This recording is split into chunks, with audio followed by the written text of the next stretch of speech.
प्रथमरु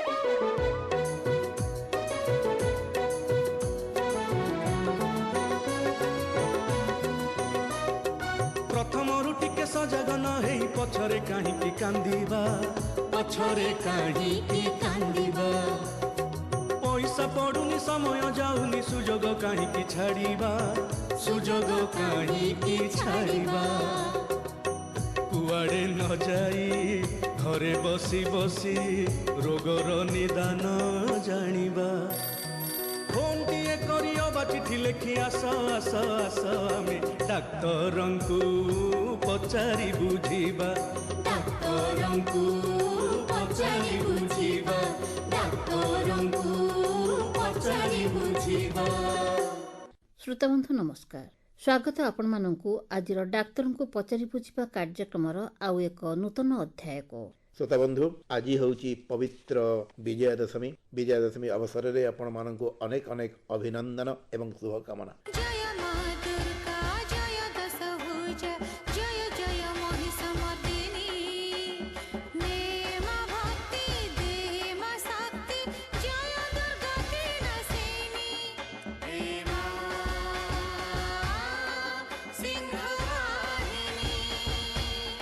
श्रोता बंधु, विगत प्राय 1.5 वर्ष हेलानी आम जीवन को हंतसंत कलानी कोरोना महामारी। बोधहुए मानव इतिहास रे एपरी रोग केबे आसी नथिला, जहाँकि दीर्घ प्राय 2 वर्ष पाखापाखि आम समस्त को एक प्रकार बांधि रखिछि। आमर जीवन जीविका, आमर सामाजिक अर्थनैतिक पारिवारिक आध्यात्मिक जीवन आज बंधा पड़ी कोरोना पाखरे, किंतु तथापि आमे लढुचु एवं विजय लाभ करुचु कोरोना उपरे। श्रोता बंधु, एटी गोटे कथा आसुची, जेतेबेले पार्वण ऋतु आमर चलीची, आपण मानक मध्यरु अनेक लोक देखिथिबे उपवास रहंती, खाद्य संयमता अवलंबन करंती एवं सबुठारु महत्वपूर्ण कथा होउची जे चिकित्सा विज्ञानी माने कहउचंती जदि आमे संतुलित आहार ग्रहण करिबा, आमे खाद्य पानीय प्रति सावधान रहिबा, तेबे निश्चित भावरे विभिन्न रोग दाउरु आमे निजको रक्षा करि पारिबा। श्रोता बंधु, आसंता काली अर्थात अक्टोबर मासर 16 तारिख दिनटीकू विश्व खाद्य दिवस भावरे पालन करा जाए। तार अभ्यवित पूर्वरु आज आमे प्रचार करिचु एही कार्यक्रम डाक्तर को पचारि बुझिबा, जेउथिरे आमे विषय वस्तु रखिचु खाद्य ही औषध एवं सुस्थ एवं निरोग जीवन यापन पई खाद्यर महत्व कौन रही ए संपर्क में आलोचना करबा पई आज आम संगे अछंती भुवनेश्वर स्थित एम्स जड़े डायटिशियन बा खाद्य एवं पोषक तत्व विशेषज्ञ श्रीमती रीतांजलि प्रधान। श्रीमती प्रधान, आम आपन कार्यक्रम को स्वागत करूछु। नमस्कार। नमस्ते सर। मैडम, प्रथमे आपन को एवं समस्त को शुभकामना। आसंता काले आम पालन करूछु विश्व खाद्य दिवस एवं कहा जाए जे खाद्य केवल आम बंचिबा पई खाउना, बरम आमर सुंदर स्वास्थ्य पाई, आमर शारीरिक बौद्धिक एवं मानसिक विकास पाई मध्ये आमे खाद्य खाई थाउ। सुषम खाद्य कहले आमे कोन बुझु? सुषम खाद्य होची उटे संतुलित खाद्य जेउथरे कि आमे समस्त प्रकार खाद्यर न्यूट्रिएंट पाई परिबे, जेपरि कि आपनको गोटे खाद्य रे carbohydrate, protein, fats, vitamins, minerals, antioxidant, micro and macro nutrient ता सहित वाटर एंड रफेज जदि जेतिके परिमाण रे आवश्यक सेतिके परिमाण रे रही थाए, ताहाले आमे ताको गोटे संतुलित आहार बोली कहि परिबा। अनेक समय आमे सुनो गोटे आप्तवाक्य खाद्य ही औषध। जदि आमे संतुलित आहार करिबा, ठीक समय रे आहार करिबा, तेबे आमे निरोग रहिबा, औषध दरकार पड़िबो नाही। तो खाद्य ही औषध किपरि भाबरे प्रयोज्य आपण कहि परिबे कि? शिशुटी जन्म हवा पूर्व जेतले मां पेटरे रहिछि सेही समय आरंभ करिकि गोटे पिला अडल्ट पीरियड एवं एज हवा पर्यंत समस्त दिगरे खाद्यर ही प्रमुख रोल रहिछि। जदि ठीक समय रे ठीक पोषण हमकु शरीर रे न मिली थाई ताले समस्त प्रकार रोग रे आमे पड़ी थांती। जेमति कि जेतबे शिशुटी मां पेटरे रहिछि, जदि तार आयरन रो अभाव रहुछि, फॉलिक एसिड रो अभाव रहुछि, कैल्शियम रो अभाव रहुछि, आगो को जाय कि तार न्यूरल ट्यूब डिफेक्ट एनटीडी बोली प्रॉब्लम बाहरुछि। सेमति जदि मने करो एज को आसी कि प्रॉपर हार्मोन बॉडी रो रिलीज होनी, ताहले आपण विभिन्न प्रकार लाइफस्टाइल डिसऑर्डर रे आजिकली पडुचंती, जेमति कि डायबिटीज टू आरंभ करिकि थायराइड डिसऑर्डर टू आरंभ करि कार्डियोवास्कुलर डिसऑर्डर टू आरंभ करिकि समस्त प्रकार रोग द्वारा आमे आक्रांत होउचंती। जदि उचित समय रे शरीर को उचित पोषण उचित परिमाण रे न मिली थाए, ताहले आमे कुपोषण रे शिकार होई कि समस्त प्रकार रोग आक्रांत करि थांती। सेहि पई ठीक समय रे ठीक परिमाण रे ठीक मात्रा रे जदि आमे प्रत्येक खाद्य संतुलित परिमाण रे नै थांती समस्त रोग रु आमे निराकरण करि परिबा एवं बंची परिबा मत निश्चित भाव एवं सेहि पई कहा जाय खाद्य ही औषध एवं आमर पूर्व पुरुष माने जो माने दीर्घायु हेउथिले निरोग रहुथिले से माने सेमान खाद्य सारणी उपरे बहुत गुरुत्व दउथिले सकाळ जळखिया कहंतु एवं रात्र भोजन कहंतु प्रत्येक समय रे एवं ठीक समय रे ठीक खाद्य खाउथिले प्रथम आलोचना करिबा सकाळ जळखिया संपर्क रे कहा जाय आमे जळखिया खाइबा राजा परी एवं रात्रि भोजन करिबा भिकारी परी एपरि काहे कि कहा जाय एवं हमर दैनंदिन जीवन रे सुस्थ निरोग रहिबारे सकाळ जळखियार भूमिका कोन एटा बहुत कम लोक जानती जोटा कि रात्रि भोजन करती आजिकली लोक माने बहुत हेवी फूड आ मॉर्निंग रे जो ब्रेकफास्ट जो कहउचंती माने रजा भली आमे खाद्य खाइबा दरकार मॉर्निंग ब्रेकफास्ट बट लोक माने आजिकली ठीक तर उल्टा जिंस करूचंती जोथि पई कि सब प्रकार लाइफस्टाइल डिजॉर्डर रो शिकार होउचंती तो प्रथम कथा जेते बेले आमे रात्रि रे 8 रु 10 घंटा में सोई थांती तो कंप्लीटली आम बॉडी को कोनोसी प्रकार पोषक तत्व पहुंची न थाए तो आमे कंप्लीटली फास्ट रे थांते 8 रु 10 घंटा ए जो फास्ट को ब्रेक करिया होउची हमर ब्रेकफास्ट तो ए ब्रेकफास्ट जो आपण नउचंती एटा निहाती रूपे आपणकर जो कहले आपण रजा भलिया हेतिबा दरकार तो ब्रेकफास्ट निहाती रूपे आपणकर वेल बैलेंस्ड हबा सहित प्रॉपर कैलोरीज रहितिबा दरकार proper carbohydrate protein vitamins minerals and antioxidant रे भरपूर होइतिबा दरकार याकि आपणकर ब्रेकफास्ट जति ठीक रूपे नेइचंती ताहाले आपण through out the day energetic feel करिवे आ आपणकर बॉडी रे समस्त कार्य सुचारू रूपे संपादन करि परिवे सकाळ जळखिया केते बेले एवं कोन खाइबा उचित हेबो जळखिया पूर्वरो मध्ये मु गोटे जिंस आपण मानको आलोचना करबी समस्त आजिकली मॉर्निंग रे उठांकर जतर निद भांगुची प्रथमे से मानकर डे आरंभ करचंती ब्लैक टी या रेड टी के जण नउचंती milk tea with some biscuit breakfast पूर्वरो निहाती रूपे आपणकर गोटे ब्लैक टी हो किबा ग्रीन टी हो किबा गोटे मौसमी वाटर हो किबा लेमन जूस सहित आपणकर कोविड-19 को प्रोटेक्ट करिया पे आपण जे 200 ml पानी रे फाळे लेंबू चिपुडीबा ता सहित किछि चिया सीड अल्प परिमाण रे हळदी पाउडर अल्प परिमाण रे सिनेमम पाउडर ऐड करिकि ताको आपण माने नै परिबे जोटा कि आपणकर बॉडी रो इम्यूनिटी सिस्टम को बूस्ट अप करिवो ता सहित आपणकर जो लंग्स रेस्पिरेटरी ट्रैक्ट रहिछि ताको मध्ये से क्लीन करिवो बॉडी रो वाइटलिटी को से डेवलप करिवो जदि जो मानक पाखरे ए सब संभव न आपण माने प्लेन गोटे लेंबू चिपुडी कि ता सहित टिके अदा 7 रु 8 ड्रॉप पके कि सेटा मध्ये आपण नै परिबे जोटा कि आपणकर बॉडी रो इंटरनल क्लींजिंग करिवो ता सहित आपण रेस्पिरेटरी ट्रैक्ट कोन से प्रकार यूआरटीआई एवं एलआरटीआई डिसऑर्डर हबनी जेमति अपर रेस्पिरेटरी ट्रैक्ट डिसऑर्डर किबा लोअर रेस्पिरेटरी ट्रैक्ट डिसऑर्डर हबो नाही आपण को लंग्स को टोटली से क्लीन रखिबो तापरे आसीबा हमर ब्रेकफास्ट रे आपण निहाती रूपे आपण मान से पूर्व पुरुष माने जो प्रकार खाद्य नउथिले से प्रकार खाद्य जदि हमें आपणैबा ताले निश्चित रूपे आजिकली का मेटाबॉलिक डिसऑर्डर जो अल्प बयसर पिला मानको आपण मान देखिबे 8 वर्ष रो डायबिटिक हे गेलानी इवन आपणकर 2 वर्ष रो छुआ को मध्ये डायबिटिक हे गेलानी तो ए सब को प्रिवेंट करिया पे हमें से अतीत रे जो हम जेजीवा माने हम आई माने जो प्रकार खाद्य जो ब्रेकफास्ट बनौथिले से बळा खाद्य हम ब्रेकफास्ट रे आपण निहाती रूपे आपण गोटे कार्बोहाइड्रेट किछि मात्रा रे रहिबा दरकार तसे तो प्रोटीन्स रहिबा दरकार कार्बोहाइड्रेट रे आपण देखंतु हमें अनपॉलिश्ड राइस रे बना हेतिबा एदर आपणकर इडली हो किबा आपणकर मांडिया हो या दलिया हो ओट्स हो एई प्रकार कोनोसी ग्रुप रे आपण नै परिबे किंतु आपण सब बळे अवॉइड करिवे आजिकली जो नउछंती आपणकर ब्रेड सहित जाम नै जाउछंती जोटा कि मां मानको भी सुविधा पिला मानको मध्ये सुविधा किबा आपण माने नउछंती जो आजिकली मार्केट रे जो मिलुतबा विभिन्न प्रकार नूडल्स आइटम या मैदा वाला प्रोडक्ट एथिरे सब रिफाइंड सीरियल्स रहउची रिफाइंड सीरियल्स रो जो बना हैथिबा खाद्य आगो को जाय कि आपणकर समस्त प्रकार GI tract gastro intestinal tract disorder होउची कॉन्स्टिपेशन होउची विभिन्न प्रकार स्टोमक रिलेटेड डिसऑर्डर बाहरुची तो ताको अवॉइड करिया पे आपणकर निहाती रूपे प्रॉपर गुड कार्बोहाइड्रेट हवा दरकार जेमति कि अनपॉलिश्ड राइस हेतिबो ता सहित प्रोटीन किछि मात्रा रे आपण रखिबे प्रोटीन रे एदर आपण किछि गजामुग हो गजा बुट हो किबा मटर सिझा हो किबा सोयाबीन तरकारी हो किबा छोले तरकारी हो किबा आपण राजमा भी नै परिबे जदि एवडा को किछि न मिलुछि ताले नॉन वेज प्रोटीन रे आपण दीटा अंडा सिझा भी एट अ टाइम आपण माने देई परिबे पिलांको ता सहित आपण 100 ग्राम्स रे फ्रूट्स रखिबे that fruit should be in the seasonal देबे माने ऋतुकालीन फल ऑन सीजन फ्रूट्स केबे मध्ये पिला मानको आपण देबे नाही ता सहित आपण प्रोटीन कथा जो मु कहउतिली जदि आपण प्लांट प्रोटीन सोर्सेस रो किछि दउ नाहंती ताले तार रिप्लेसमेंट रे आपण एनिमल सोर्सेस प्रोटीन जेंति मु कहले अंडा जोतरी के गोटे कंप्लीट प्रोटीन गोटे जोतरी आपण 22 टाइप्स ऑफ अमीनो एसिड पूरा पाइबे अंडा जो देबे मध्ये आपण पिला माननको एदर स्कूल गोइंग चिल्ड्रन्स होंतु किबा आपण का एडल्ट हो किबा एजेड पर्सन होंतु जदि काहारो किछि मेटाबॉलिक डिसऑर्डर नाही ताले होल एग को आपण देबे आजिकली हमने कोन करछंती डॉक्टर माने कहउछंती कोलेस्ट्रॉल रहउची एक पार्ट रे तो हमें ओनली अंडा रे व्हाइट पर्सन यूज करछंती एवं एकटा डिस्कार्ड कर दोछंती किंतु जो माने स्कूल गोइंग चिल्ड्रन जो मानकर कौन प्रकार मेटाबॉलिक डिसऑर्डर नाही, कौन प्रकार कार्डियोवास्कुलर कार्डियक डिसऑर्डर नाही, हाई ब्लड प्रेशर नाही, आराम से आपण गोटे दिन रे 2टी सिझा अंडा नै परिबे विथ यक। जो माने एनिमल प्रोटीन न नउछंती सेई जगह रे आपण क्षीर, दही, छेना, पनीर ए सब जिंस मध्ये 100 ग्राम्स आपण देई परिबे। ता सहित आपण किछि गोटे बॉइल वेजिटेबल एटा होछि आपणकर ब्रेकफास्ट रो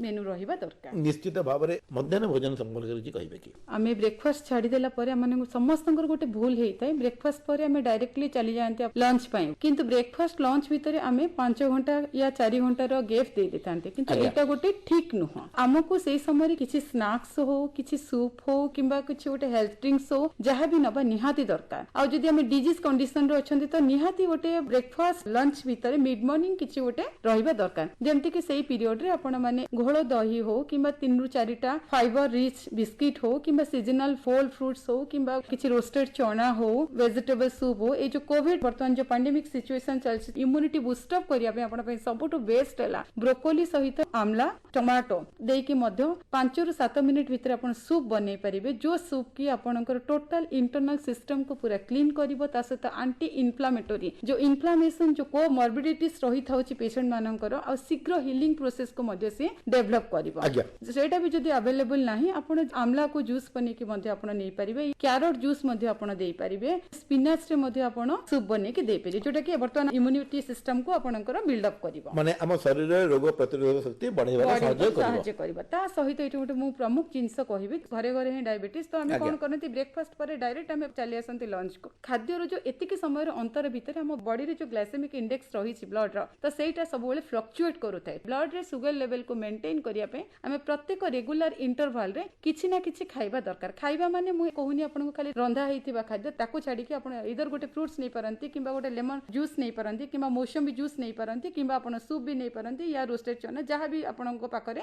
अवेलेबल सेटा आपन नै परंती, किंतु किछि कैलोरी युक्त खाद्य से समय आपन निहाती रूपे खाइबा दरकार, या कि आपनकर ब्लड रे ग्लूकोज लेवल ता मेंटेन हबो। तापरे हमें आसीबा हमरो लंच को। लंच जो हमें नबा लंच रे मध्ये सेई भली हमें जहां भी नउछंती गोटे वेल बैलेंस प्लान रे बैलेंस डाइट गोटे निहाती दरकार। जदि हम एठार कथा चिंता करिबा ताहले अनपॉलिश्ड राइस बा रेड राइस आपनक मार्केट रे बर्तन अवेलेबल, जोथरे कि आपन प्रचुर परिमाण रे फाइबर पाइबे, एंटीऑक्सीडेंट पाइबे, तस्त प्रोटीन भी किछि परिमाण रे आसीबो, ता सहित इजी फॉर द डाइजेशन एवं कोलोन को मध्ये से क्लीन रखिबो, बॉडी रो वाइटलिटी को मध्ये डेवलप करिबो। जेते दूर संभव आपन पॉलिश्ड राइस को अवॉइड करंतु, अनपॉलिश्ड राइस नियंतु, ता सहित चोपा युक्त मुग डाली सेटा आपन पय बहुत भलो, सेतरे प्रोटीन कंटेंट बहुत अधिक थाए। से प्रोटीन सहित आपन प्रचुर परिमाण रे सेतरे मल्टी विटामिन्स एंड मिनरल्स मध्ये पाई परिबे, ता सहित फाइबर रिच मध्ये जोटे कि आपन को इम्यूनिटी को बॉडी रो वाइटलिटी को मध्ये डेवलप करिबो। जदि आपन कर केबे मुग डाली नाही ता रिप्लेसमेंट रे आपन इधर आपन हरड डाली हो, चना डाली हो, बुट डाली हो, अदरवाइज मसूर डाली जोटा आपन का पाखरे अवेलेबल। बट जदि गोटे पेशेंट कथा हमें सब बेले चिंता करिबा त सेही जगह रे हमें सब बेले प्रिफर करिबा मुग डालीटा विथ स्किन सहित दबा पाई। ता सहित आपन गोटे मिसा पनीपरिबा सीजनल वेजिटेबल रे गोटे करी दबा। जदि करी आपन को पई समय नाही ताहले आपन सेही आइटम रे सब मिक्स वेजिटेबल बॉईल करी कि ता गोटे भर्ता भी बनै दे परिबे। ता सहित गोटे ग्रीन सलाड्स रखिबा। सलाड्स रे आपन निहाती रूपे काकुडी, पियाज, टमाटो गोटे रु 2 पाखुडा रसुन ता सहित ऐड करिवे। धनिया पत्र हो, पुदीना पत्र हो किंबा जे कोनसी सबुज पत्र ताको निहाती रूपे ऐड करिवे। लंच रे जेतोळ आपन नउछंती सेटा प्रोटीन ऊपर मध्ये निहाती ध्यान देबा दरकार। तो प्रोटीन रे आपन माने इधर आपन जो दिबे नॉन वेज अछंती, नॉन वेज प्रोटीन रे आपन माछ, मांस, अंडा ए भितरु मांस रे आपन लीन मीट नेबे। अंडा जदि नउछंती जणको 2टा अंडा आपन आराम से प्रोवाइड करि परिबे। कोनसी प्रकार कार्डियोलॉजिकल डिजॉर्डर कहार रहिछि सेमानक पय आपन सब बेले 1 केजी रु ऊर्ध्व ओजन वाला माछ को सब बेले अवॉइड करिवे। 800 रु 900 ग्राम भितरे माछ को आपन सब बेले किनि के आनिबे। जदि कोनसी प्रकार हार्ट रोगी अछंती किबा हाई ब्लड प्रेशर पेशेंट अछन सेमानक क्षेत्र रे आपन सब बेले माछर मुंडो लांजो को अवॉइड करिवे। त माछ तरकारी आपन आराम से देई परिबे किंबा आपन चिकन मध्ये 3 रु 4 पीस आराम से देई परिबे। सब बेले अवॉइड करिवे आपन मटन को। जदि प्लांट प्रोटीन कथा हम चिंता करिवा सेही जगह रे आपन आराम से सोयाबीन बॉडी रो तरकारी भी आपन नै परिबे। सेटा मध्ये richest sources of plant protein. जदि सेटा भी न मिलुची ताले राजमा हो किंबा काबुली बुट तरकारी हो किंबा मल्टी जो तड़का भी आसुची सेटा भी आपन नै परिबे। जदि सेटा भी नै पनीर हो, दही हो किंबा छेना जातीय जे कोनसी जिंस निहाती रूपे रखिबे। तो आपन चूज करिवे इधर प्लांट प्रोटीन होउचंती ना एनिमल प्रोटीन होउचंती। प्लांट प्रोटीन जदि योजना रखुचंती मेनू रे एनिमल प्रोटीन को अवॉइड करिया पे एनिमल प्रोटीन जदि नउचंती ताले प्लांट प्रोटीन नेबे नै, बिकॉज़ दीटा को नै गले आपनकर पुनी अगेन अधिक आइछ। निश्चित भाव में ବର୍ତ୍ତମାନ ମଧ୍ୟାହ୍ନ ଭୋଜନ ପରେ ଆଉ ଦୁଇଟି ପଦକ୍ଷେପ ରହିଲା ଆମର ଦୈନନ୍ଦିନ ଖାଦ୍ୟ ସାରଣୀରେ। ଗୋଟେ ହେଉଛି ସନ୍ଧ୍ୟା ଜଳଖିଆ ଏବଂ ରାତ୍ରି ଭୋଜନ। ଆଜ୍ଞା ସନ୍ଧ୍ୟା ଜଳଖିଆ ସମ୍ପର୍କରେ କିଛି କହିବେ? ଯୋଉମାନଙ୍କର ଏସିଡିଟି ରହୁଛି, ଗ୍ୟାସ୍ ରହୁଛି କିମ୍ବା ପେଟ ସମ୍ବନ୍ଧୀୟ ଯେକୌଣସି ରୋଗ ରହୁଛି, ସେମାନେ ସେମାନଙ୍କ ଖାଦ୍ୟରେ ବେଟର ହବ ଆପଣ ପାଇଁ ସବୁ ଭେଜିଟେବଲ ଆଡ୍ କରିବେ। ସେଥିରେ ଟିକେ ମୁଗ ଡାଲି ପକେଇକି ଆପଣ ଖିଚୁଡ଼ି ବନେଇକି ଦେବେ, ଯାହା ଫଳରେ କି ଆପଣଙ୍କର ଟୋଟାଲ ଯୋଉ ଖାଦ୍ୟ ନଳୀ ରହିଛି ସେଇ ନଳୀଟା ପୁରା ସୁଦନିଂ ହବ, ଇଜିଲି ଷ୍ଟୁଲ ପାସ୍ ହେଇଯିବ ଏବଂ ଗ୍ୟାସ୍ ରିଲେଟେଡ ଏତେ ପ୍ରୋବ୍ଲେମ ମଧ୍ୟ ଆପଣଙ୍କର ରହିବ ନାହିଁ। ଆଉ ସବୁଠୁ ବଡ ଜିନିଷ ରହୁଛି ମଧ୍ୟାହ୍ନ ଭୋଜନ ଖାଇଲା ବେଳେ ମ୍ୟାକ୍ସିମମ୍ ଆପଣ ମାନେ ଦେଖୁଥିବେ ଗୁଣ୍ଡାଏ ଖାଉଥିବେ, ଦିଥର ପାଣି ପିଉଥିବେ। ତ ଏଇ ଜିନିଷଟାକୁ ସବୁବେଳେ ଆପଣ ଆଭଏଡ୍ କରିବେ। ମଧ୍ୟାହ୍ନ ଭୋଜନ ଖାଇବାରେ ଅଧଘଣ୍ଟାରୁ 45 ମିନିଟ୍ ପରେ ହିଁ ଆମେ ପାଣି ପିଇବା। ଯଦି ଆମେ ଖାଦ୍ୟ ଖାଇବା ସମୟରେ ପାଣି ପିଉଛନ୍ତି ତାହେଲେ ଆମେ ଯୋଉ ଖାଦ୍ୟ ଖାଉଛନ୍ତି ସେଥିରୁ ଆମ ବଡି ପାଇଁ ଯାହା ବି ନ୍ୟୁଟ୍ରିସନ ଦରକାର ସେଗୁଡାକ ପ୍ରପର ୱେରେ ଆମ ବଡି ଆବଜର୍ଭ କରିନଥାଏ ଏବଂ ସେ ସଢି ପଚି ଆମର ପେଟ ରୋଗ ହିଁ କ୍ରିଏଟ୍ କରିଥାଏ। ତ ୟା ପରେ ପୁଣି ଆହୁରି ଦୁଇଟା ମିଲ୍ସ ରହିଛି। ମେଜର ମିଲ୍ ହେଉଛି ଆମର ଡିନର। ତା ପୂର୍ବରୁ ମଧ୍ୟ ଆମେ ଗୋଟେ ଇଭିନିଂ ସ୍ନାକ୍ସ ଗୋଟେ ନିହାତି ରଖିବା ଦରକାର। ଇଭିନିଂ ସ୍ନାକ୍ସରେ ଆପଣ ମାନେ ଇମ୍ୟୁନି ବୁଷ୍ଟଅପ୍ କରିବା ପାଇଁ ଏଇଦର ଆପଣ ଓଟ୍ସ ସହିତ ଆପଣ ଅଦା ଟିକେ, ତା ସହିତ ବ୍ରୋକୋଲି, କ୍ୟାରଟ, ବିଟ୍ରୁଟ୍ ଏଇଭଳିଆ ସବୁ ଜିନିଷ ପକେଇକି ଆପଣ ଖିଚୁଡ଼ି ହଉ କିମ୍ବା ଆପଣ ଉପମା ଭଳିଆ କରିକି ମଧ୍ୟ ଆପଣ ଖାଇପାରିବେ, କିମ୍ବା ଦଲିଆରେ ମଧ୍ୟ ସେମ୍ ମେନୁ ବନେଇକି ଖାଇପାରିବେ। କିମ୍ବା ଆପଣ ଯଦି ଏଇସବୁ କିଛି ଆଭେଲେବଲ୍ ନାହିଁ, ଇଭିନିଂରେ ଯେମିତିକି ଅଙ୍କୁରିତ ମୁଗ ହଉ, ବୁଟ ହଉ, ବାଦାମ ହଉ ଏଇଭଳିଆ କିଛି ଜିନିଷ ନେଇପାରିବେ। ଡ୍ରାଇ ଫ୍ରୁଟ୍ସଟା ସବୁବେଳେ ଆପଣ ଇଭିନିଂରେ ନେବା ପାଇଁ ଚେଷ୍ଟା କରନ୍ତୁ। ଏଇଟା ଆପଣ ବଡି ପାଇଁ ବହୁତ ଭଲ କାମ କରିଥାଏ। ବହୁତ ଜଣଙ୍କର କନସେପ୍ଟ ଅଛି ମର୍ଣ୍ଣିଂରେ ଉଠିକି ଯେତେବେଳେ ଯାହାର ଇଚ୍ଛା ହେଲା ସେତେବେଳେ ଡ୍ରାଇ ଫ୍ରୁଟ୍ସ ନିଅନ୍ତି, କିନ୍ତୁ ସେମିତି ନେଲେ ବଡିରେ ଏତେ କାମ କରିନଥାଏ। ଆପଣ ବାଦାମ ନେଉଛନ୍ତି ମର୍ଣ୍ଣିଂରେ ନେଇପାରିବେ, ରାତି ସାରା ବାଦାମକୁ ଭିଜେଇଛନ୍ତି ଏର୍ଲି ମର୍ଣ୍ଣିଂରେ ପିଲ୍ ଆଉଟ୍ କରିକି ତାକୁ ଆପଣ ନେଇପାରିବେ। ଯେମିତି ଡ୍ରାଇ ଫ୍ରୁଟ୍ସ କହିଲେ ସମସ୍ତଙ୍କ ପାଇଁ ଡ୍ରାଇ ଫ୍ରୁଟ୍ସ ଆବଶ୍ୟକତା ରହିଛି। ଆପଣଙ୍କର ଯଦି କିଛି କୋମର୍ବିଡିଟିସ୍ ନାହିଁ, କିଛି ଡିସଅର୍ଡର ନାହିଁ, ଆପଣ ଗୋଟେ ମୁଠାଟି ପର୍ଯ୍ୟନ୍ତ ଡ୍ରାଇ ଫ୍ରୁଟ୍ସ ଆପଣ ନେଇପାରିବେ। ପାସ୍ତା ନିଅନ୍ତୁ, କାଜୁ ନିଅନ୍ତୁ, କିସମିସ୍ ନିଅନ୍ତୁ, ଆଲମଣ୍ଡସ୍ ନିଅନ୍ତୁ, ଅଖରୋଟ ନିଅନ୍ତୁ, ଯୋଉଟା ଆପଣଙ୍କ ଆଭେଲେବିଲିଟି ଅଛି।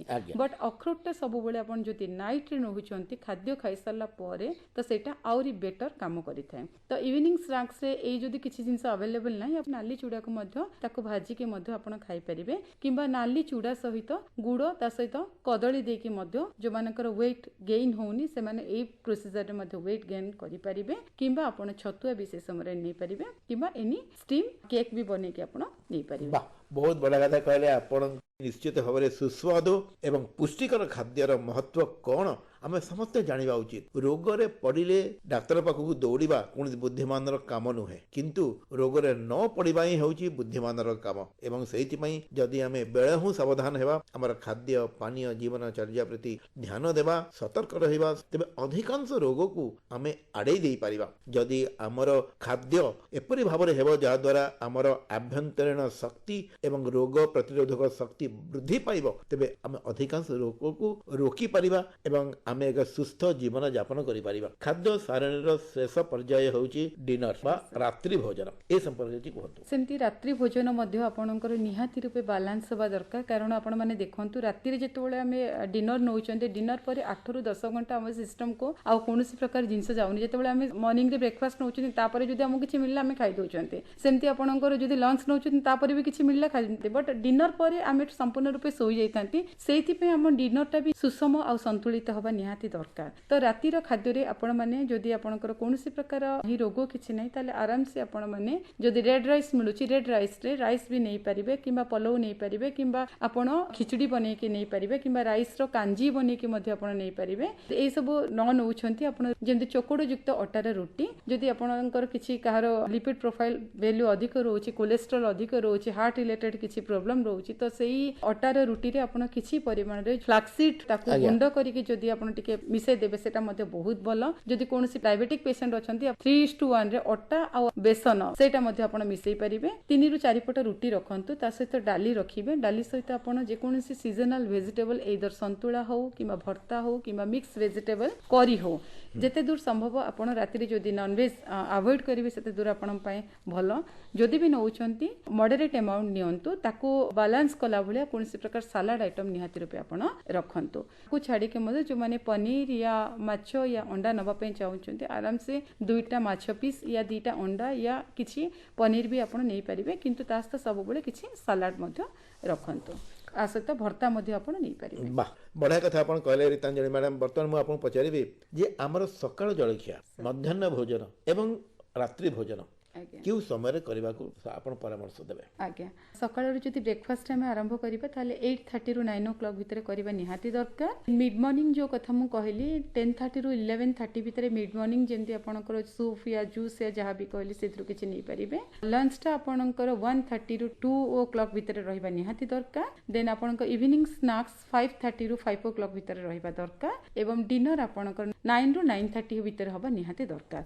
ଅନେକ ଲୋକଙ୍କର ଧାରଣା ଥାଏ ଯେ ସେମାନେ ଖାଇସାରିଲା ପରେ ସାଙ୍ଗେ ସାଙ୍ଗେ ବିଛଣାକୁ ଯାଆନ୍ତି ଶୁଅନ୍ତି। ଆଉ କିଛି ଲୋକ ଅଛନ୍ତି ଯେଉଁମାନେ କି କହନ୍ତି ଯେ ଖାଇବା ପରେ ଟିକେ ଚାଲିଲେ ଆଜ୍ଞା ଆମେ ସୁସ୍ଥ ରହୁ। ଆଜ୍ଞା ଆଜ୍ଞା ୱାକ୍ ଏ ମାଇଲ ଆଫ୍ଟର ଫୁଡ୍ ଆଜ୍ଞା ଆଜ୍ଞା କିପ୍ସ ଅସ୍ ହେଲ୍ଦି ଯୋଉ କଥାରେ ଅଛି, ଆଜ୍ଞା। ଏ ବିଷୟରେ ଆପଣ କ'ଣ କହିବେ? डिनर ପରେ ବହୁ ଜଣ କ'ଣ କରନ୍ତି କିଛି ହେଲ୍ଥ ଡ୍ରିଙ୍କ୍ସ ନିଅନ୍ତି। ତ ଆପଣମାନଙ୍କ ପାଇଁ ଏଇ ଯୋଉ ପାଣ୍ଡେମିକ ସିଚୁଏସନ ଚାଲିଛି ଇମ୍ୟୁନି ବୁଷ୍ଟ ଅପ୍ କରିବା ପାଇଁ ଆପଣ 200 ml ମିଲ୍କରେ ହାଫ୍ ଟି ସ୍ପୁନ ଆପଣ ଟର୍ମରିକ ପକେଇକି ସେଟା ଆପଣ ସମସ୍ତେ ପିଲାଠୁ ଧରିକି ବୁଢା ପର୍ଯ୍ୟନ୍ତ ସମସ୍ତେ ଆପଣ ଆରାମସେ ନେଇପାରିବେ। କିନ୍ତୁ ସେଟା ନେଇ ସାରିଲା ପରେ ମଧ୍ୟ ଆପଣ ଜଷ୍ଟ 5 ମିନିଟ୍ସରେ ଆପଣ ଟିକେ ଚେଷ୍ଟା କରନ୍ତୁ ବଜ୍ରାସନରେ ବସିବା ପାଇଁ। ତାପରେ ଆପଣ ଅଧଘଣ୍ଟା ପର୍ଯ୍ୟନ୍ତ ଟିକେ ୱାକିଂରେ ରୁହନ୍ତୁ, ତାପରେ ଆପଣ ଯାଆନ୍ତୁ ସ୍ଲିପିଂ। ନିଶ୍ଚିତ ଭାବରେ। ଏବଂ ସବୁଠାରୁ ବଡ଼ କଥା ହେଉଛି ଯେ ଅନେକ ଲୋକ ଅଛନ୍ତି ଯେଉଁମାନେ କି ରାତିରେ କୌଣସି ଭୋଜି ଗଲେ ଭରପୁର ଖାଇକରି ଆସନ୍ତି। ସେମାନେ ଜାଣନ୍ତି ନାହିଁ ଯେ ଆମର ରାତ୍ରିକାଳୀନ ଭୋଜନ ସବୁଠୁ ହାଲୁକା ହେବା ଉଚିତ। ସେଇଥିପାଇଁ କୁହାଯାଇଛି ଯେ ରାତ୍ରି ଭୋଜନ ଆମକୁ ଭିକାରୀ ପରି ଖାଇବା ଆମ ସ୍ୱାସ୍ଥ୍ୟ ପାଇଁ ଭଲ, ସ୍ୱଳ୍ପାହାର କରିବା ଏବଂ ଯାହାକି ଆମକୁ ହଜମ କରିବାରେ ସାହାଯ୍ୟ କରିଥାଏ। ଶ୍ରୋତାବନ୍ଧୁ, ଆସନ୍ତାକାଲି ଆମେ ପାଳନ କରିବା ବିଶ୍ୱ ଖାଦ୍ୟ ଦିବସ।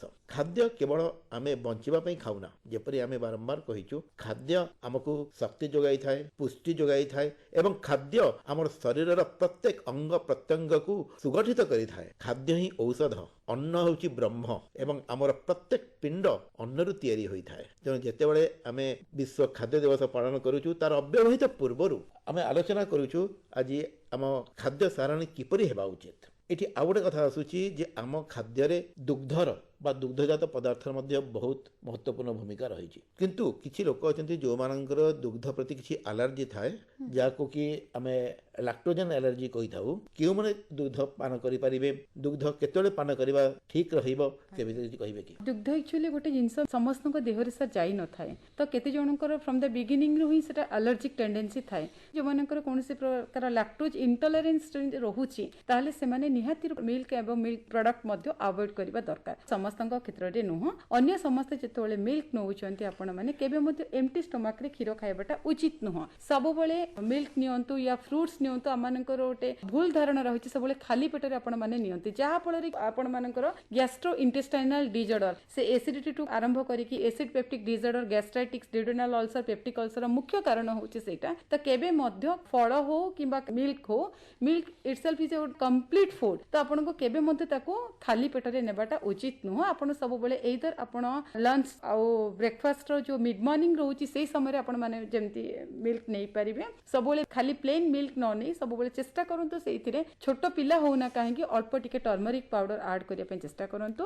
ୟା ଆପଣଙ୍କର ଇଭିନିଂ ସ୍ନାକ୍ସରେ ମଧ୍ୟ ଆପଣ ମିଲ୍କ ନେଇପାରିବେ କିମ୍ବା ଡିନର ନେଇ ସାରିଲା ପରେ ମଧ୍ୟ ଆପଣ ମିଲ୍କ ନେଇପାରିବେ। ଯାହା ବି ଖାଦ୍ୟ ପରେ ହିଁ ଆପଣ ମିଲ୍କ ନିଅନ୍ତୁ। କୁହାଯାଏ ଲୁଣ ଏପରି ଏକ ଜିନିଷ ଆଜ୍ଞା ଯାହାକୁ କି ଆମେ ନ ଖାଇଲେ ରହିପାରିବାନି, କିନ୍ତୁ ଏହାକୁ ଲୋକ ଅନୁଭବ କରିପାରନ୍ତି ନାହିଁ। ଆମ ଖାଦ୍ୟରେ ଲୁଣ କେତେ ରହିବା ଦରକାର? ଆଜ୍ଞା ଆକ୍ଚୁଆଲି ଆମ ଶରୀର ପାଇଁ ଯୋଉ ଲୁଣ ଦରକାର ସେଇଥିପାଇଁ ଆମେ ସବୁବେଳେ ଆୟୋଡିନ ଯୁକ୍ତ ଲୁଣ ଖାଇଥାଉ। ପ୍ରେଗନେନ୍ସି ମାନଙ୍କର ମଧ୍ୟ ଯଦି ଆୟୋଡିନ ଯୁକ୍ତ ଲୁଣ ନ ହେଲା ତାହେଲେ ପିଲାର ମସ୍ତିଷ୍କର ପ୍ରପର ଡେଭଲପମେଣ୍ଟ ହୁଏନି, ଯୋଉ ଛୁଆ ହୁଏ ତା ସହିତ ଅଦର କମ୍ପ୍ଲିକେସନ ମଧ୍ୟ ବାହାରିଥାଏ। କିନ୍ତୁ ଲୁଣ ଯେତେବେଳେ ଆମେ ଖାଦ୍ୟରେ ନେଉଛନ୍ତି ଆମେ ଅର୍ଗାନିକ ଫର୍ମରେ ଲୁଣ ନେବା ଦରକାର। କିନ୍ତୁ ଆମେ ଯୋଉ ଆମ ଶରୀରକୁ ଲବଣ ଦରକାର ବୋଲି ଆମେ ଇନଅର୍ଗାନିକ ଫର୍ମରେ ଲୁଣ ନେଉଛନ୍ତି, ଯୋଉଥିପାଇଁ କି ଆଜିକାଲି ବହୁତ କମ ବୟସରେ ମଧ୍ୟ ଆପଣ ସବୁ ପ୍ରକାର ରୋଗର ଶିକାର ହେଉଛନ୍ତି, ଯେମିତିକି ନେଫ୍ରୋଟିକ୍ ସିଣ୍ଡ୍ରୋମ, ନେଫ୍ରୋଲୋଜିକାଲ ଡିଜଅର୍ଡର ଠୁ ଆରମ୍ଭ କରିକି ହାଇ ବ୍ଲଡ ପ୍ରେସର ଏବଂ ଆର୍ଥ୍ରାଇଟିସ୍, ପଲିଆର୍ଥ୍ରାଇଟିସ୍, ମଲ୍ଟି ଆର୍ଥ୍ରାଇଟିସ୍ এই ସବୁର ମୁଖ୍ୟ କାରଣ ହେଉଛି ଅଧିକ ଲବଣ ଅଂଶ।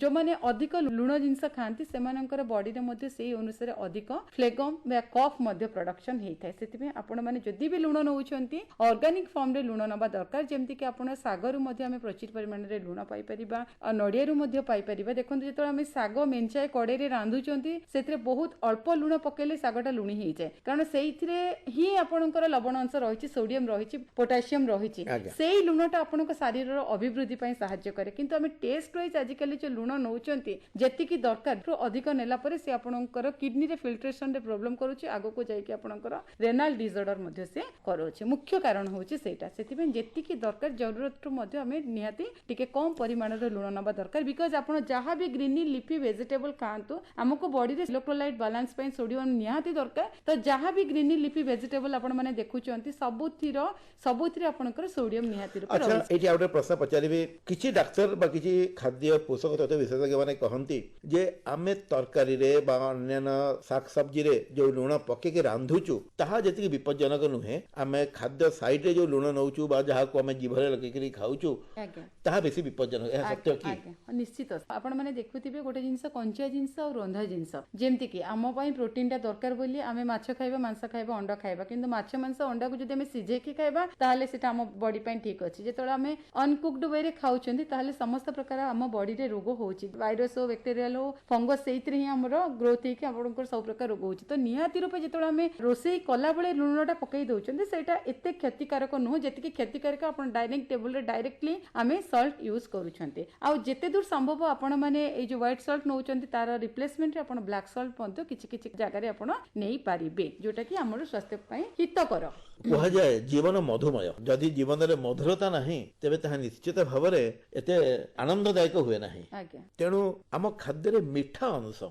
ମିଠା ବହୁତ ପ୍ରକାର ଅଛି ଗୁଡ଼ ଅଛି ଚିନି ଅଛି ଅନ୍ୟାନ୍ୟ ରାସାୟନିକ ପଦାର୍ଥରୁ ମଧ୍ୟ ଆମେ ପାଇପାରୁଛୁ ମିଠା ଉପରେ କହିବେ କି ଆମ ଖାଦ୍ୟରେ ମିଠା ଭାଗ କେତେ ରହିବା ଉଚିତ ହେବ ଏବଂ ଗୁଡ଼ ଏବଂ ଚିନି ଏମାନଙ୍କ ମଧ୍ୟରେ ସବୁଠାରୁ ସର୍ବୋତ୍କୃଷ୍ଟ କ'ଣ ହେବ ମୁଁ ଏଗେନ୍ ଆସିଯିବି ସେ କୋଭିଡ-19 ବିଷୟରେ ଏବେ ଆମର ରିସର୍ଚ୍ଚରେ ମଧ୍ୟ ଏଇଟା ମିଳିଛି ଯୋଉମାନେ ଅଧିକ ମିଠା ଖାଉଛନ୍ତି ମାନେ ଏଇ ଯୋଉ କୋଭିଡ ପଜିଟିଭ ଥାଇକି ମଧ୍ୟ ଯେତେବେଳେ ସେମାନେ କ୍ୱାରେଣ୍ଟାଇନରେ ଥାଇକି ୟା ହସ୍ପିଟାଲାଇଜ ହେଇକି ସେମାନଙ୍କ ମେନ୍ୟୁରେ ଯଦି କିଛି ସୁଇଟ୍ ଆଇଟମ ରଖୁଛନ୍ତି ୟା ମିଠା ଅଧିକ ପରିମାଣରେ ନେଉଛନ୍ତି ସେମାନଙ୍କର ରିକଭରି ଷ୍ଟେଇଂ ପିରିୟଡଟା ଆହୁରି ଅଧିକ ବଢି ଯାଉଛି ବିକଜ ସେମାନଙ୍କର ବଡିରେ ସେତେ ପରିମାଣରେ ମିକ୍ୱସ୍ ଡିପୋଜିଟ୍ ହଉଛି ମିଠା ଗୋଟେ ଏମିତି ଜିନିଷ ଯିଏ କି ବଡିର କ୍ଲିନଜିଂ ପ୍ରୋସେସକୁ ପ୍ରିଭେଣ୍ଟ କରେ ଆମ ବଡି ଯେତେ ଇଣ୍ଟରନାଲି କ୍ଲିନଜିଂ ହବ ଆମେ ସେତେ ରୋଗମୁକ୍ତ ହେଇପାରିବା କିନ୍ତୁ ସେ ବଡିରେ ଯେକୌଣସି ଜିନିଷକୁ ଆକୁମୁଲେଟ୍ କରିବାରେ ହେଲ୍ପ କଲେ ସେଇଥିପାଇଁ ଆପଣ ଯେତେ ଦୂର ସମ୍ଭବ ମିଠା ଠାରୁ ଯେତେ ଦୂରେଇକି ରହିବା ଆମ ପାଇଁ ସେତିକି ଭଲ ତା ରିପ୍ଲେସ ଯୋଉ ଗୁଡ଼ ଚିନି ବିଷୟରେ ଆପଣ ପଚାରିଲେ ଗୁଡ଼ ନିହାତି ରୂପେ 100 ଗୁଣ better then that of the ଚିନି ବିକଜ ଗୁଡ଼ ଆପଣଙ୍କର ଆଇରନ୍ କଣ୍ଟେଣ୍ଟ ଅଧିକା ରହିଛି ତା ସହିତ କ୍ୟାଲସିୟମ ରହିଛି ସେଥିରେ ବହୁତ ପ୍ରକାର micro nutrient and micro nutrient ରହିଛି ଯୋଉଟା କି ଆମ ଶରୀର ପାଇଁ ହିତକର କିନ୍ତୁ ଚିନିରେ ବିଲକୁଲ ସେଇ ପୌଷ୍ଟିକ ତତ୍ତ୍ୱ ନାହିଁ ନିଶ୍ଚିତ ଭାବରେ ଶ୍ରୋତା ବନ୍ଧୁ ଖାଦ୍ୟ ଉପରେ ଯେତେ ଆଲୋଚନା କଲେ ଆଲୋଚନା ଖୁବ କମ ପଡିବ କାରଣ ଆମର ସକାଳ ଠାରୁ ଆରମ୍ଭ କରି ରାତି ପର୍ଯ୍ୟନ୍ତ ଆମେ ଦିନ ତମାମ ବିଭିନ୍ନ ପର୍ଯ୍ୟାୟରେ ବିଭିନ୍ନ ପ୍ରକାର ଖାଦ୍ୟ ଗ୍ରହଣ କରିଥାଉ ଏବଂ ଖାଦ୍ୟ ରୋଗୀଙ୍କ ପାଇଁ ପଥ୍ୟ ଆମ ପାଇଁ ତାହା ଭୋଜନ ହୋଇଥାଏ ତେଣୁ ଆମେ କ'ଣ ଖାଇବା କିପରି ଖାଇବା କେତେବେଳେ ଖାଇବା କେତେ ପରିମାଣର ଖାଇବା ତାହା ନିରୂପଣ କରିଥାଏ ଆମର ସ୍ୱାସ୍ଥ୍ୟ ଉପରେ ପୂର୍ବ କାଳରେ ଗୋଟେ ଡୌଲ ଡାଉଲ ପିଲାକୁ ଦେଖିଲେ ଲୋକ କହୁଥିଲେ ଯେ ଖାଇବା ଘରର ପିଲା ହେଇଥିବ ନିଶ୍ଚୟ ଶ୍ରୋତା ବନ୍ଧୁ ଏବେ ମଧ୍ୟ ଆମେ କ'ଣ ଖାଉଛୁ ସେଥିରୁ ଆମର ସ୍ୱାସ୍ଥ୍ୟ ଜଣାପଡ଼େ କୁହାଯାଏ ଖାଇବାରୁ ସ୍ୱାସ୍ଥ୍ୟ ଏବଂ କଥାବାର୍ତ୍ତାରୁ ସଂସ୍କାର ଏଇଟା ଆପେ ଆପେ ପ୍ରତିଫଳିତ ହୋଇଥାଏ ଆସନ୍ତାକାଲି ଆମେ ପାଳନ କରୁଛୁ ବିଶ୍ୱ ଖାଦ୍ୟ ଦିବସ ଆମେ ଆଶା କରିବା ଯେ ଆମେ ସମସ୍ତେ ସନ୍ତୁଳିତ ଏବଂ ସୁଷମ ଖାଦ୍ୟ ଖାଇବା ଠିକ ସମୟରେ ଖାଦ୍ୟ ଖାଇବା ଠିକ ପରିମାଣର ଖାଦ୍ୟ ଖାଇବା ଏବଂ ନିଶ୍ଚିତ ଭାବରେ ପୂର୍ବ କାଳେ ଯୋଉ ଆପ୍ତବାକ୍ୟ ରହିଛି ଅନ୍ନ ବିହୁନେ ହଂସ ହାନି ଯୋଗ ସାଧିବୁ କାହା ଜ୍ଞାନୀ ତାକୁ ଆମେ ନିଶ୍ଚିତ ଭାବରେ ପ୍ରତିପାଦିତ କରିବା ଏବଂ ସବୁଠାରୁ ବଡ଼ କଥା ହେଉଛି ଖାଦ୍ୟ ହିଁ ଔଷଧ ଖାଦ୍ୟ ହିଁ ଜୀବନ ଖାଦ୍ୟ ହିଁ ଜୀବନୀ ଶକ୍ତି ଆକୁ ଆମେ ଚରିତାର୍ଥ କରିବା ଶ୍ରୀମତୀ ରୀତାଞ୍ଜଳି ପ୍ରଧାନ ମହୋଦୟା ଆଜି ଆପଣ ଆମ କାର୍ଯ୍ୟକ୍ରମରେ ଭାଗ ନେଇ ଖାଦ୍ୟ ସମ୍ପର୍କରେ ଏବଂ ଖାଦ୍ୟର ଯୋଉ ବିଭିନ୍ନ ଉପାଦେୟତା କେଉଁ ସମୟରେ କେଉଁ ଖାଦ୍ୟ ଖାଇବା ଉଚିତ ଏବଂ ସେ ଖାଦ୍ୟର ପରିମାଣ ଏବଂ ଖାଦ୍ୟର କମ୍ପୋନେଣ୍ଟ କ'ଣ ରହିବା ଉଚିତ ସେ ସମ୍ପର୍କରେ ଯେଉଁ ବହୁମୂଲ୍ୟ ପରାମର୍ଶ ଦେଲେ ସେଥିପାଇଁ ଆପଣଙ୍କୁ ଅନୁଷ୍ଠାନ ତରଫରୁ ଏବଂ କାର୍ଯ୍ୟକ୍ରମ ତରଫରୁ ଶ୍ରୋତାମାନଙ୍କ ତରଫରୁ ଅନେକ ଅନେକ ଧନ୍ୟବାଦ ଯିବା ପୂର୍ବରୁ ପୁଣି ଥରେ ଆଜି ପବିତ୍ର ବିଜୟା ଦଶମୀର ଆପଣମାନଙ୍କୁ ଅନେକ ଅନେକ ଅଭିନନ୍ଦନ ଏବଂ ଶୁଭକାମନା ନମସ୍କାର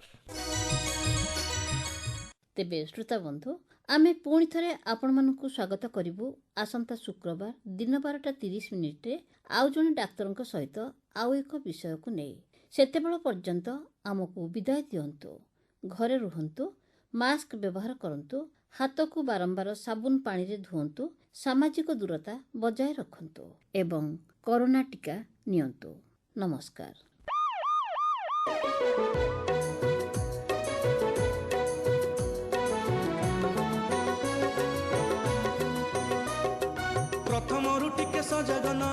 ପଛରେ କାହିଁକି କାନ୍ଦିବା, ପଛରେ କାହିଁକି କାନ୍ଦିବା।